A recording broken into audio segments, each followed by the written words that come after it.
గానగాపూర్ వెళ్ళడానికి నేనైతే ట్రైన్లో అయితే నేను వెళ్తున్నాను. సో ట్రైన్లో మనం హైదరాబాద్ నుంచి గానగాపూర్కి మనకి ట్రైన్స్ అయితే అవైలబుల్గా ఉన్నాయి. సో హుస్సేన్ సాగర్ ఎక్స్ప్రెస్ అయితే ఉంది మనకి. మధ్యాహ్నం 2:55 మనకి హుస్సేన్ సాగర్ ఎక్స్ప్రెస్ అయితే ఉంది. జస్ట్ 4 hours 16 minutesలో మనకి ఈ ట్రైన్ అనేది గానగాపూర్ రోడ్ వరకు మనకి ట్రైన్ అయితే ఉంది. ఎగ్జాక్ట్లీ 4 hours 16 minutesలో అయితే మనం రీచ్ అయిపోతాం. అండ్ ఇది హైదరాబాద్ నుంచి మీదుగా వికారాబాద్ నుంచి వడి నుంచి కల్బర్గా, అంటే అది గుల్బర్గా అన్నమాట ఇప్పుడు. సో అక్కడి నుంచే గానగాపూర్ వరకు అయితే వెళ్తుంది. టోటల్ వచ్చేసి 221 kilometers. ఇదే Ganagapur bus stand. At present అయితే మనము గానగాపూర్ రైల్వే స్టేషన్ నుంచి గానగాపూర్ బస్ స్టాండ్కి 20 kilometers ఉంటుంది. సో గానగాపూర్ రైల్వే స్టేషన్ దగ్గరే మనకి బస్సెస్ అనేటివి అవైలబుల్ ఉంటుంది, బస్ స్టాండ్ అనేది ఉంటుంది. సో బస్ స్టాండ్ నుంచి గానగాపూర్ రైల్వే స్టేషన్ గానగాపూర్ ఇక్కడ రావడానికి 20 kilometers 20 rupees అయితే ఛార్జ్ చేస్తారు. సో ఇప్పుడైతే నేను ఇక్కడ రూమ్ తీసుకున్నా, ఇక్కడ లెఫ్ట్ సైడ్లోనే బస్ స్టాండ్కి ఆపోజిట్లోనే. సో రూమ్ వచ్చేసి 500 rupees పట్టింది. ఇదిగోండి ఇక్కడ కనిపిస్తుంది కదా, ఇదే ఆర్చ్ అనమాట. సో ఈ దత్త మందిర్ అని కనిపిస్తుంది కదా, ఈ దత్త మందిర్ ఆర్చ్ దగ్గర నుంచే మనము లోపలికి వెళ్ళాల్సి ఉంటుంది. అరౌండ్ 1/2 kilometer 400 meters దాకా ఉంటుంది ఈ ఆర్చ్ నుంచి లోపలికి.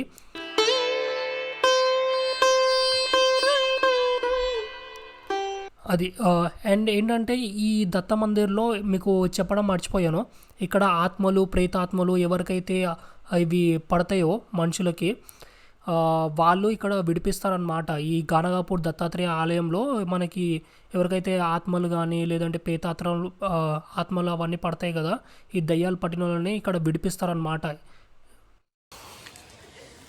ఇప్పుడు ఏంటంటే మార్నింగ్ 7:15 అవుతుంది.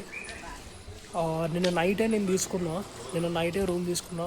నైట్ 8:30 కల్లా రీచ్ అయిపోయినా. 4 to 5 hours జర్నీ మస్తు ఉంది. దాని తర్వాత ఇక్కడ దగ్గరకు వచ్చేసాం మందిర్కి కూడా.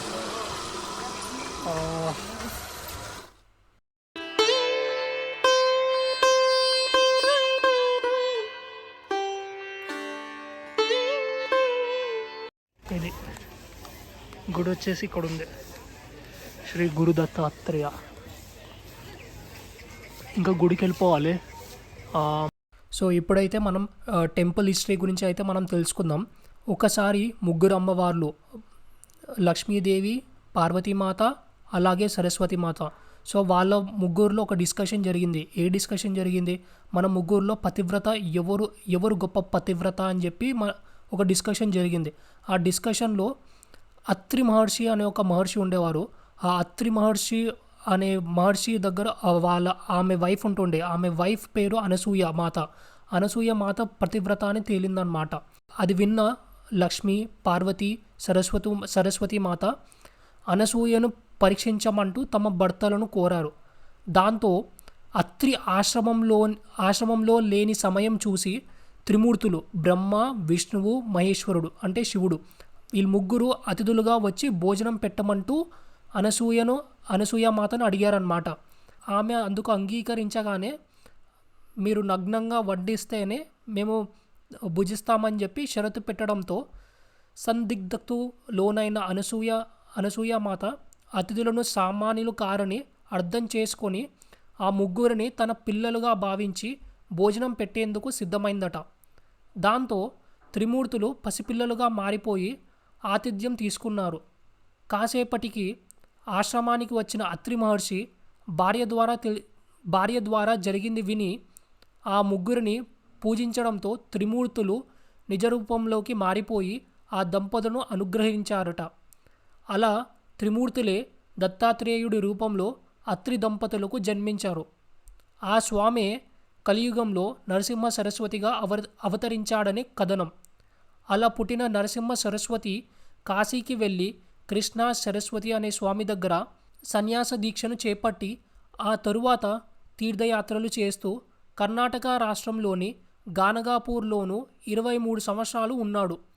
చివరకు తన పాదకులను ఇక్కడే వదిలేసి మఠాన్ని నిర్మించి శ్రీశైలంలోని కదలీవనంలో అవతార సమాప్తి గావించాడని పురాణ గాథ. అలా గానగాపూర్లో ఆలయం ఏర్పడిందని అంటారు. సో మీకు ఇప్పుడైతే బయట కనిపిస్తుంది కదా, సో ఈ ఫోటోలో ఉన్న ఫ్రేమ్లోనే సేమ్ ఎలా అయితే ఉంటారో ఆ లోపల అలా ఉంటారనమాట.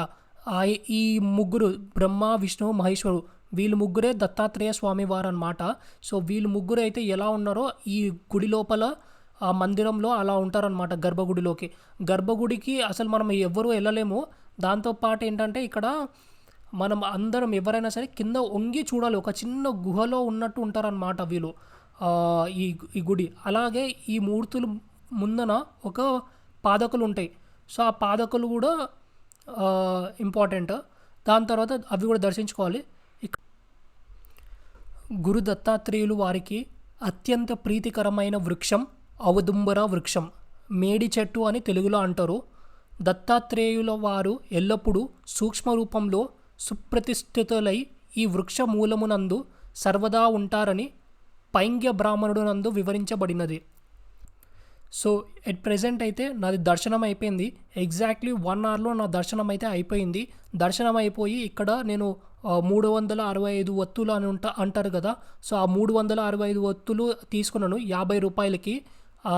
అది వెలిగించి ఇప్పుడైతే నేను ఇక్కడ బయటికి అయితే వచ్చానన్నమాట. ఇదిగోండి ఇక్కడ చూడండి ఎలా ఉందో, మీకు లోపల ఎలా ఉందో అనేది మొత్తం మీకు క్లియర్గా చూపిస్తున్నాను. లోపల వచ్చేసి ఇలా ఉంటుంది. అండ్ ఈవినింగ్ టైంలో ఇంకొక 1 or 2 అవర్స్లో మనకి దెయ్యం పట్టిన వాళ్ళు ఉంటారు చూసారా, సో వాళ్ళందరూ అయితే వస్తారు. ఇక్కడే నేను గుడి లోపలనే అక్కడ ఫోటో అయితే తీసుకున్నాను నేను. అయిపోయింది, దర్శనం అయితే అయిపోయింది. ఇప్పుడైతే అష్టతీర్థాలు ఉన్నాయంట. ఆ అష్టతీర్థాలకైతే ఇప్పుడు వెళ్ళాలి. ఇప్పుడు దాని తర్వాత సంగమం ఉందంట. ఈ సంగమం కూడా పోవాలి. ఇప్పుడు అష్టతీర్థాలకి ఇప్పుడు ఏంటంటే ఆటో తీసుకోవాలంటే ఇప్పుడు మళ్ళీ ఎవరైనా షేరింగ్లో వెళ్ళాలి ఇప్పుడైతే. దాంతోపాటు ఇప్పుడు వచ్చేసి ఈ అష్టతీర్థాలకి వాటర్ ఉండడం వల్ల మొత్తం ఏమంటారు, మొత్తం కొంచెం మర్జ్ అయిపోయి ఉంటుంది. అంటే వాటర్ వచ్చేసి టెంపుల్స్ని ముంచేసి ఉంటాయి అని ఒక అతను అన్నాడు. సో ఎవరైనా వస్తే చూడాలి మరి, లేదంటే లేదు మరి. సరే ఎలా అవుతుందో చూద్దాం పదండి. గానగాపూర్ బస్ స్టాండ్ దగ్గరే మనకి ఆటోస్ అనేటివి అవైలబుల్గా ఉంటుంది. సో ఆటో అతను నేను ఇంకొక అతను కలిసి 500 రూపాయలకి మొత్తం అష్టతీర్థాలు అనేటివి ఉంటాయి. ఈ అష్టతీర్థాలు ఫస్ట్ది వచ్చేసి శతకుల తీర్థం అని అంటారు, రెండవది నరసింహ తీర్థం అని అంటారు, మూడవది భాగీరథి తీర్థం అని అంటారు, నాలుగవది పాప వినాశిని తీర్థం, ఐదవది కోటి తీర్థం, ఆరవది ఉద్రపద తీర్థం, ఏడవది చక్ర తీర్థం, ఎనిమిదవది మన్మథ తీర్థం. ఈ 8 తీర్థాలు అనేటివి ఉంటుంది. సో ఈ 8 తీర్థాలకి మనకి దర్శించడానికి మనకి 500 రూపాయలు అయితే ఛార్జ్ చేశారు ఈ ఆటో అతను. సో ఇప్పుడైతే మనం ఫస్ట్ తీర్థం వచ్చేసి శతకుల తీర్థం అనేది ఉంటుంది, సంగమేశ్వర టెంపుల్ అని చెప్పి ఇక్కడ రాసింది కదా. సో ఇక్కడైతే మనము ఇదిగోండి ఈ లెఫ్ట్ సైడ్లో మనకి కనిపిస్తుంది ఈ సంగమేశ్వర టెంపుల్. ఈ లోపలికి అయితే మనం ఇప్పుడు వెళ్తున్నాము, పదండి. గానగాపూర్లోని సంగం మందిర్ అనేది ఉంటుంది. ఈ సంగమ క్షేత్రం భీమా మరియు అమర్జల నదుల సంగమ స్థానం. సంగమం ప్రయాగ లాంటిది. ఇక్కడ సంగమేశ్వర ఆలయంలోని సంగమేశ్వరుడు శ్రీశైలంలోని మల్లికార్జునుడి లాంటివాడు. శ్రీ గురువు స్వయంగా అష్టతీర్థ ప్రాముఖ్యతను వివరిస్తూ చెప్పినట్లుగా సంగమం యొక్క ప్రాముఖ్యతను శ్రీ గురువు వివరించారు మరియు దీనిని శ్రీ గురు చరిత్రలో చూడవచ్చు. సంగమంలో స్నానం చేసేవారు తమ పాపాల నుండి విముక్తి పొందుతారు మరియు వారి కోరికలు నెరవేరుతాయి.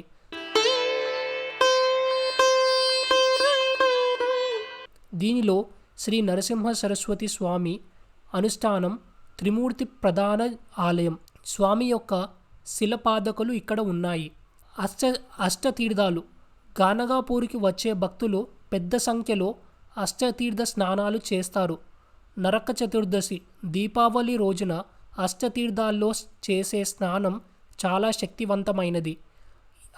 ఈ అష్టతీర్థాలలో స్నానం చేయడం ద్వారా పాపాలు మరియు దోషాలు కూడా తొలగిపోతాయి.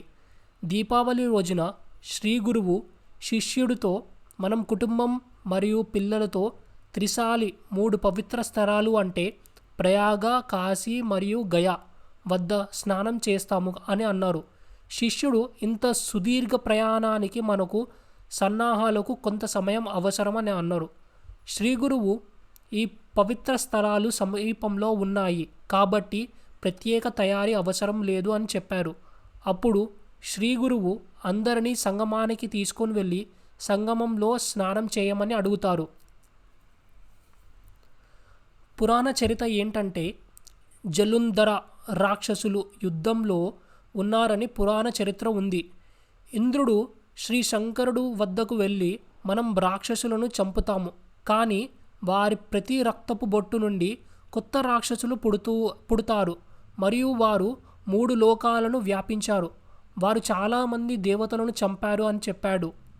ఇది విన్న శ్రీ శంకరుడు రుద్ర రూపంలో రాక్షసులను చంపడం ప్రారంభించాడు. ఇంద్రుడు మీరు రాక్షసులను చంపుతారు, కానీ దయచేసి దేవతలను బ్రతికించడానికి ఏదైనా పరికరాన్ని సూచించండి అని అన్నాడు. అప్పుడు శ్రీ శంకరుడు అమృత మంత్రాన్ని పఠించి అమృతంతో నిండిన పాత్రలను ఇచ్చాడు. ఇంద్రుడు దేవతలపై అమృతాన్ని చల్లి వారిని బ్రతికించాడు. మిగిలిన అమృతం యొక్క జాడిని ఇంద్రుడు భూమిపై పడగా కొన్ని చుక్కలు భూమిపై పడ్డాయి మరియు అమరరాజు అనే నది ఏర్పడింది. ఈ నదిలో స్నానం చేయడం వల్ల మరణాలు మరియు అకాల మరణం నివారిస్తుంది. ఈ నది భీమా నదిన కలుస్తుంది మరియు ఆ ప్రదేశాన్ని సంగం అని పిలుస్తారు.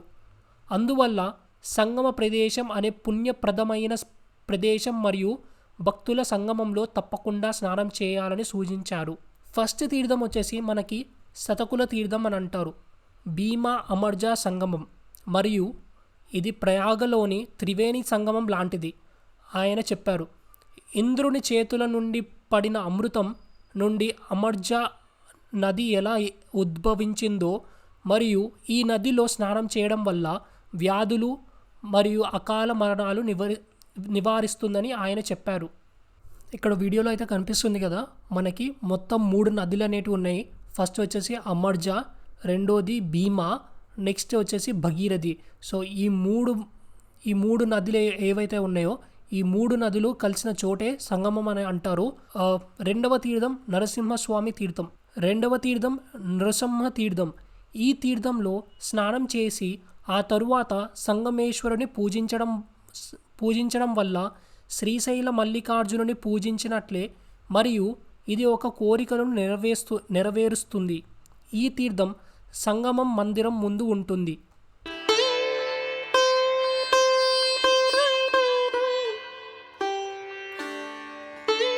ఆశ్రయంలో చాలామంది భక్తులకు శ్రీ గురుచరిత్ర పారాయణం చేస్తారు. శ్రీ గురుచరిత్ర పఠనం దత్తనామం దిగంబర దిగంబర శ్రీపాద వల్లభ దిగంబర జపిస్తూ చెట్టుకి కనీసం 11 లేదా 21 లేదా 108 ప్రదక్షిణలు చేసి భక్తులకు చెట్టు సమక్షంలో నిరంతరం శ్రీ గురుచరిత్ర పారాయణం చేస్తున్నారు. ఈ ఔదంబర వృక్ష ప్రాంగణంలో సప్తాహ దీక్షతో గురుచరిత్ర పారాయణం చేసే వ్యక్తికి ఏ రూపంలోనైనా దత్తాత్రేయుని దర్శనం ఖచ్చితంగా లభిస్తుంది మరియు వారి కోరికలు నెరవేరుతాయి. ఔదంబర వృక్ష చరిత్ర గురించి ఇప్పుడు మనం తెలుసుకుందాం. ఒకసారి నరహరి అనే బ్రాహ్మణుడు గానగాపూర్లోని శ్రీ గురువు వద్దకు వచ్చి ఆయనకు నమస్కరించి, నా జీవితం వ్యర్థం, నేను యజుర్వేదం చదివాను కానీ నాకు కుష్టి వ్యాధి ఉంది, కాబట్టి నన్ను అందరూ తృణీకరిస్తారు మరియు కర్మ కోసం ఆహ్వానించారు. నేను అనేక పవిత్ర స్థలాలను సందర్శించాను కానీ వ్యాధి ఉంది, దయచేసి నన్ను దీవించండి అని అన్నాడు. శ్రీ గురువు అతనికి ఎండిన ఔదంబర దుంగను ఇచ్చి సంఘానికి వెళ్ళి తూర్పున భీమ ఒడ్డున నాటండి. స్నానం చేసిన తరువాత సంగమంలో అశ్వత్థుడిని పూజించండి. మళ్ళీ స్నానం చేసి రోజు 3 సార్లు ఈ దుంగకు నీరు పెట్టండి. అది పచ్చని ఆకులు మొలకెత్తినప్పుడు మీ పాపాలు నశించిపోతాయి మరియు మీరు కుష్టి వ్యాధి నుండి విముక్తి పొందుతారు. శ్రీ గురువు ఆదేశించినట్లుగా నరహరి భీముని ఒడ్డిన దుంగను నాటి 3 సార్లు నీరు పెట్టడం ప్రారంభించాడు. శ్రీ గురువు కుష్ఠిరోగి బ్రాహ్మణుడిని చూడటానికి సంఘం వెళ్ళాడు. వెళ్ళి అతని భక్తిని చూసి సంతోషించి బ్రాహ్మణుడికి ఆ దుంగను నీరు ఇస్తున్నాడు. శ్రీ గురువు తన గిన్నెలోని పవిత్ర జలాన్ని ఆ దుంగపై చల్లగా ఆ వెంటనే ఆ పచ్చని ఆకులు ఆ మొద్దుపై మొలకెత్తాయి. ఆ బ్రాహ్మణుడి కుష్టి వ్యాధి మాయమై అతని శరీరం ఆరోగ్యంగా ప్రకాశవంతంగా మారింది. ఆ సమయంలో నరహరి శ్రీ గురువుకి నమస్కరించి ప్రార్థన చేయడం ప్రారంభించాడు. నరహరి రచించిన 8వ శ్లోక స్తోత్రం ప్రసిద్ధి చెందింది మరియు నేటికి రాత్రిపూట ఆలయంలో పారాయణం చేయబడుతుంది. ప్రతి శ్లోకం వందయామి నారసింహ సరస్వతీస పాహిమాంతో ముగుస్తుంది. ఈ స్తోత్రం ఇప్పుడు నరసింహ సరస్వతి అష్టకం అని సుపరిచితం. శ్రీ గురు నరహరిని ఆశీర్వదించి ఎవరైతే ప్రతిరోజు పూర్తి భక్తితో శ్లోకాన్ని పఠిస్తారో వారు అష్ట ఐశ్వర్యాలను, ఆధ్యాత్మిక శక్తిని, సంపదను, కీర్తిని మరియు గొప్ప సంతానం పొందుతారు అని అన్నారు.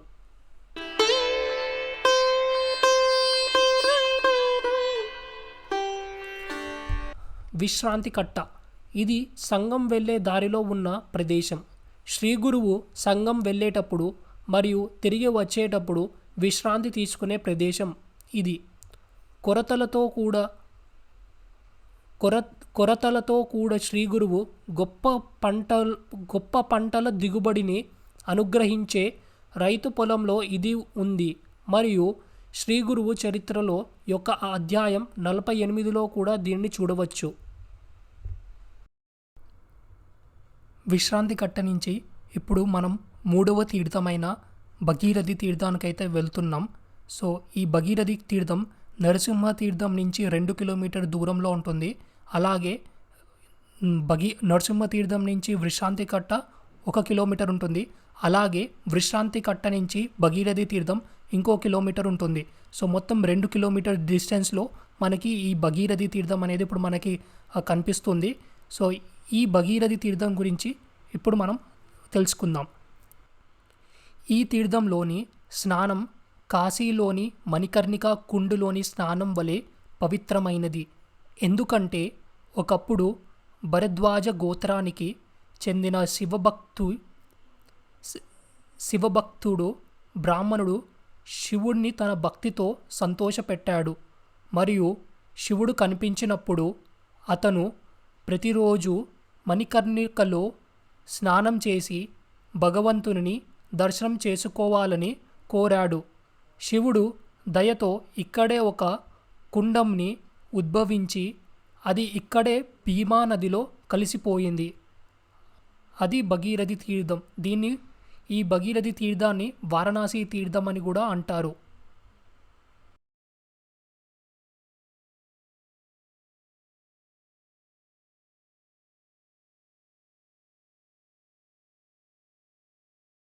నాలుగవది పాప వినాశిని తీర్థం. పేరు సూచించినట్లుగా ఈ తీర్థంలో స్నానం చేయడం వల్ల అన్ని పాపాలు నశిస్తాయి. ఈ తీర్థంలో శ్రీ గురువు తన సోదరి రత్నాయిని పిలిచి, నువ్వు ఒక పిల్లిని కర్రతో చంపావు కాబట్టి నీకు కుష్ఠ వ్యాధి వస్తుంది. నువ్వు రోజు ఈ తీర్థంలో స్నానం చేస్తే నీ వ్యాధి మాయమవుతుంది అని అన్నాడు. సూచించినట్లుగా ఆమె ఇక్కడ 3 రోజుల స్నానం చేసింది మరియు ఆమె వ్యాధి నశించింది. ఐదవది మనకి ఇప్పుడైతే కోటి తీర్థానికైతే వెళ్ళబోతున్నాం. 4వ తీర్థం పాప వినాశిని తీర్థం నుంచి ఈ కోటి తీర్థం 1 కిలోమీటర్ డిస్టెన్స్లో ఉంటుంది. సో ఇప్పుడైతే కోటి తీర్థం చరిత్ర గురించి మనం తెలుసుకుందాం.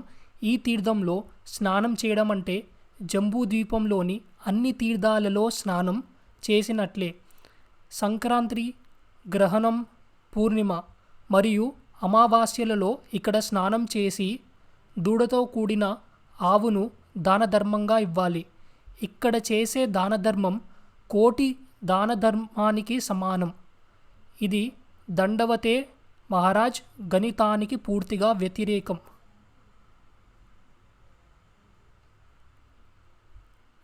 ఆరవది రుద్రపద తీర్థం. ఇప్పుడు కోటి తీర్థం నుంచి మనకి ఈ రుద్రపద తీర్థం వెళ్ళడానికి 1 కిలోమీటర్ డిస్టెన్స్లో అయితే ఉంటుంది ఈ రుద్రపద తీర్థం. సో ఈ రుద్రపద తీర్థం గురించి విశిష్టత ఏంటంటే ఈ నదిలో స్నానం గయతో స్నానంతో సమానం మరియు శ్రద్ధారాధన మొదలైనవి ఇక్కడ ఆచరించాలి. చాలామంది ఈ ప్రదేశంలో శ్రద్ధ, క్రియ, కర్మ చేయడానికి ఇష్టపడతారు. ఎందుకంటే ఇది కోటి తీర్థం నుండి కొన్ని మీటర్ల దూరంలోనో ఉన్న గయలో చేయడంతో సమానం కాబట్టి. ఏడవది చక్రతీర్థం. ఈ చక్రతీర్థం రుద్రపదం తీర్థం నుంచి 1 కిలోమీటర్ డిస్టెన్స్లో ఉంటుంది. ఈ చక్రేశ్వర్ తీర్థం ఎందుకు వచ్చిందంటే ఈ చక్రేశ్వర్ తీర్థం విశిష్టత ఏంటంటే ఈ తీర్థంలో ముంచడం ద్వారకాలోని స్నానాల గది కంటే పవిత్రమైనది. ఈ తీర్థం పక్కనే కేశవుడు మరియు చక్రేశ్వర మందిరం ఉన్నాయి. ఇప్పుడైతే మనం ఆ కేశవుడు ఇంకా చక్రేశ్వర్ మందిర్కి అయితే వెళ్ళబోతున్నాం. మీకు వీడియోలో చూసినట్టయితే ఇది మన చక్రేశ్వర్ మందిర్ అన్నమాట. ఇక్కడ మన శివుడు అయితే మనకి కనిపిస్తూ ఉంటారు. దర్శనం చేసుకోండి. లాస్ట్ది మన్మథ తీర్థం. ఈ తీర్థం మనం ముందు కల్లేశ్వరం గుడి ఉంటుంది కదా, కల్లేశ్వరం గుడి నుంచి దాటి అప్పుడు వెళ్ళాల్సి ఉంటుంది. ఇది లాస్ట్ తీర్థం అన్నమాట. మన్మథ తీర్థం అనేది కల్లేశ్వరం గుడిలో శనిదేవుడు అయితే మనకి దర్శనం అయితే ఇస్తారు.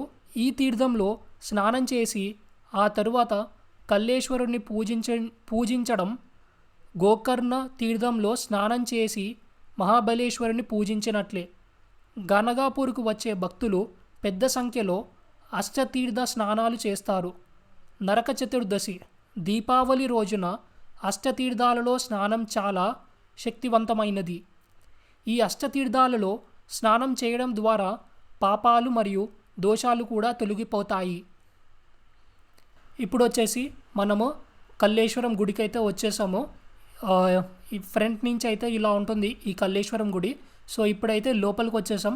లోపల టెంపుల్లో మనకి మొత్తం ఈ గుళ్ళు అయితే ఉంటాయి. ఫస్ట్ వచ్చేసి పంచముఖ గణేష్ దర్శనం, దాంతోపాటు